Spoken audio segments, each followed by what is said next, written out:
நீங்கள் வெயிட்டை குறைக்கணும்னு ஆசைப்படுறீங்களா? உங்களுக்கு 5 டிப்ஸ். ஃபஸ்ட்டு வந்து ஹைட்ரேட் யுவர் செல்ஃப், அதாவது தண்ணி குடிக்கிறது. இப்போ பிரேக்ஃபாஸ்ட்டுக்கும் லஞ்சுக்கும் நடுவில் 1 லிட்டர் தண்ணி குடிங்க. லஞ்சுக்கும் டின்னருக்கும் நடுவில் 1 லிட்டர் தண்ணி குடிங்க. ஸோ ஒரு நாளைக்கு 2 லிட்டர் தண்ணி கண்டிப்பாக குடிங்க. அது வந்து உங்கள் வெயிட் லாஸ்க்கு ரொம்ப பெனிஃபிஷியலாக இருக்கும். ரெண்டாவது, உங்கள் பிளேட் சைஸை சின்னது பண்ணிக்கோங்க. இப்போ நீங்கள் யூஸ்வலாக ஒரு பிளேட் சைஸ் நீங்கள் சாப்பிட்டுட்டு இருந்தீங்கன்னா அந்த பிளேட்டோட சைஸை சின்னதாக ஒரு பிளேட் வாங்கிக்கோங்க. அந்த குட்டி பிளேட்டில் சாப்பிட்டீங்கன்னா கண்டிப்பாக உங்களுக்கு கேலரி ரெஸ்ட்ரிக்ட் ஆகும். நீங்கள் வெயிட் லாஸ் உங்களுக்கு பெனிஃபிஷியலாக இருக்கும்.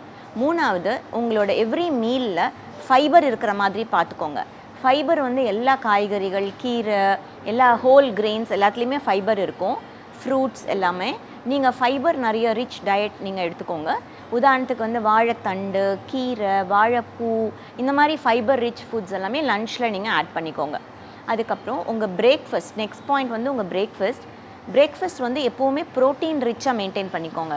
ப்ரோட்டீன் ரிச்னால் நீங்கள் வந்துட்டு மில்க் ஷேக் மாதிரி பால் ஆட் பண்ணி மில்க் ஷேக் எடுத்துக்கலாம், இல்லை ஸ்மூதிஸ் மாதிரி நட்ஸ் எல்லாம் போட்டு எடுத்துக்கலாம், சத்து மாவு கஞ்சி எடுத்துக்கலாம், இல்லை எக்கு சாப்பிட்றவங்களாம் நீங்கள் ஆம்லெட் மாதிரி எடுத்துக்கலாம், இல்லை பெசரட் தோசை, அடை தோசை, அந்த மாதிரி கூட நீங்கள் பிரேக்ஃபாஸ்ட் எடுத்துக்கலாம். பிரேக்ஃபாஸ்ட் வந்து ரொம்ப ப்ரோட்டீன் ரிச்சாக வச்சுக்கிட்டிங்கன்னா ஃபில்லிங்காக இருக்கும்.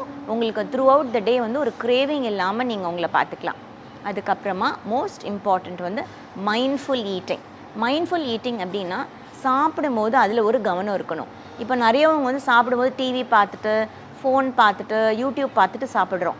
அப்படி இல்லாமல் நீங்கள் சாப்பிடும்போது நீங்கள் அந்த ஒரு டிஸ்ட்ராக்ஷன் எதுவுமே இல்லாமல் மைண்ட்ஃபுல்னஸோடு சாப்பிடணும். அதாவது நீங்கள் என்ன சாப்பிட்றீங்க அப்படின்னு உங்களுக்கு ஒரு உணர்தல், அது ஒரு என்ஜாய் பண்ணி ரிலீஸ் பண்ணி சூ பண்ணி நீங்கள் சாப்பிட்டீங்கன்னா கண்டிப்பாக உங்களுக்கு வெயிட் லாஸ் பெனிஃபிட் இருக்கும்.